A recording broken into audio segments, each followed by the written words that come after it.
Ikasturte berri bakoitzean, Eusko Jaurlaritzak, Hezkuntza Sailak, dokumentu bat ateratzen du irakasleok irakurtzeko aproposa dena non gauza garrantzitsu guztiak agertzen dira. Interesatuta bazaude? Momentu batean azalduko dizut.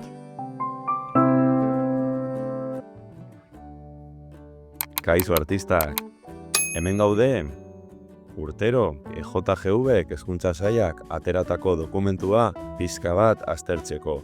Zer gertatzen da, 100 eta piko orrialde dituela. Normalean, zuzendaritza taldean, gauza batzuk ikusten dira, kurtso hasieran komentatzen dira, baina komenigarriena da guk geuk irakurtzea. Horretarako, Innova Educación, June Markaida daukagu, bere Instagram kontu ezin hobea, laburpen ikaragarri ona egin duena. Beraz, bere profila jarriko dizuet, eta hemen, irudi batzuetan, dena laburbilduta dago. Beraz, oraintxe bertan poliki-poliki aztertuko ditugu erabilgarri egiten zaizuen. Hori bai, dokumentuko atal nagusiak irakurtzea gomendatzen dizuet. Bidean zehar, batez ere niretzako zeintzuk izan diren garrantzitsuenak esango dizuet.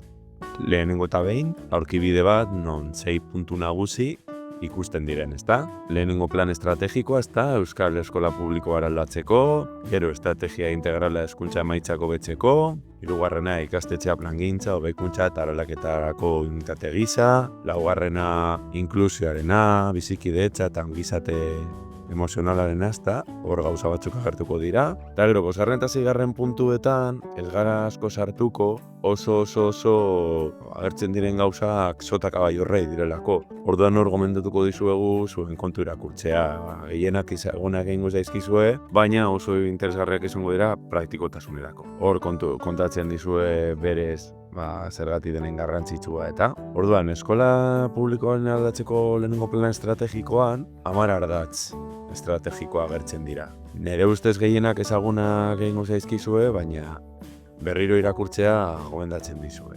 Adibidez, euskara eleaniztasunera eta hori guzti hori, edo bizikidetza, hezkidetza eta ongizate emozionalarena. Gero ikasleak jartzea hor erdian, eta orduan horri lortzeko irakasleok bide lagunak izatea, ezta? Hori guzti hori 4 dimentsiotan multzokatuta daude, ezta? Erantzunkidetasuna, etengabeko hobekuntza eta jasangarritasuna, ekitatea eta gizarte kohesioa, eta azkenik hezkuntza bikaintasuna eta ikasleen arrakasta, ezta?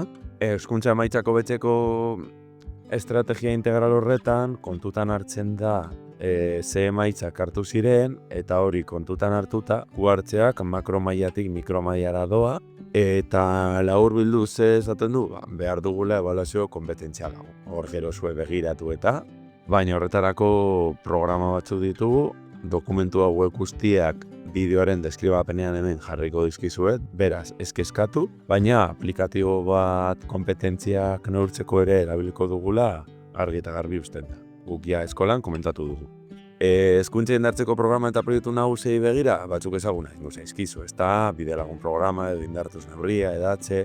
Eman begirada bat, ziurraski baldin eta zein mailatan zaudeten, erabili beharko duzuelako. Ziurraski klaustroan agian ja komentatu duzue, baina, espada. Bizikidetza, hezkidetza eta ongizate emozionalari begira, bizilagun autodiagnostikako tresna, eta hemen batez ere eskolanea aipatu duguna, banakako tutoretzak dira. Baina beste gauza batzuk, ezta, aurrekoan bezala. Talde bat daukagu, bat taldea horre jasarpena saihesteko eta prebentzeko, ezta. Gero plangintza, hobekuntza eta eraldaketarako unitate gisa, 3. puntuan, hezkuntza proiektuari begira, iradi proiektua, adimen digitala plana eta marauna daukagu, hor dokumentu hau bere agertuko da, batzuk ezagunak ere egingo zaizkizu, ezta. Hizkuntza proiektuari begira, EUSLE adibidez ezagutuko duzu, baina hemen, nik aurrek urtean 2. mailan parte hartu nuena, berbalapiko programa, ahoskotasuna eta lantzeko era divertigarri batean, aurten ere egingo dugu, beste maila batean egingo dugu eta guztiz gomendagarria. Interesatuta bazaudete, ezaidazue eta bideo batean azalduko dizuet. Gainera hien baimena daukat, beraz zoragar. Urteko plana eta memoriarena, ez da hori badakizue. Zer gehiago, indartuz neurria, inklusioarena eta hau nahiko antzekoa da orain arte komentatu duguna, baina Eusko Jaurlaritzako Euskuntza Sailak pintzelada berri batzuk botatzen ditu zuek ikusteko. Eta hau zer da, ezaguna egiten daizue, Heziberri eta gero, bai, ez da, ikaskuntzarako diseinu unibertsala. Gure dekretu hau berriak kontutan hartzen dona, berriak, ja bere urteak ditu, ez da, bado aurrera. Eta horre ebaluazio diagnostikoak ere aipatzen dira. Gero, inklusioa bizikidetza eta plano horiei begira, hiztegi berria edo orain bertan jorratzen ari garen hiztegia hezkuntza laguntza premia espezifikoei begira.